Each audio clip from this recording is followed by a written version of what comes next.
Hello, my name is James O'Sullivan with American Sail. Today we're outside at our Orland Park location's outdoor pool yard, and we're going to go over some helpful tips on removing your winter cover from your above ground swimming pool. After the long winter time and the spring rains that we get, it's really important to get the water and as much debris on top of that old winter cover as possible before you try removing it. So a helpful thing is a cover siphon. You might have used that to keep some water off during the winter time.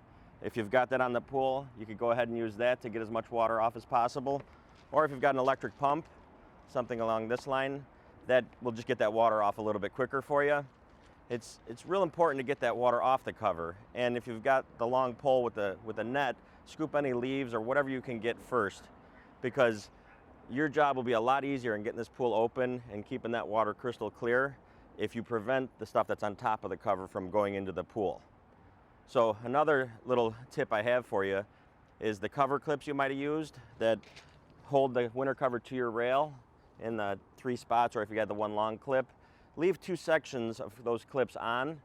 So after the water's off the cover, it's very hard to get all of it, so you might still have 20-30 gallons of water on top of that cover. Have 2 people kind of go around your pool, bringing the cover to those last 2 sections where your clips are still on. Now when you go to bring the cover over the pool, that cover will not slip inside the pool, dumping that water or any dirt or leaves that are on top of the cover into the pool. That'll just dump outside of the pool and keep that water crystal clear, just like this pool looks today. So those are some little hints there.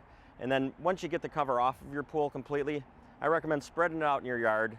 Spray it down with a hose. If you've got a little nylon brush, brush it off to keep it nice and clean. Let it air dry. Sprinkle some baking soda on there, and then you could go ahead and fold it up and store it for the summer. Just look us up online at americansail.com, and we're here to help.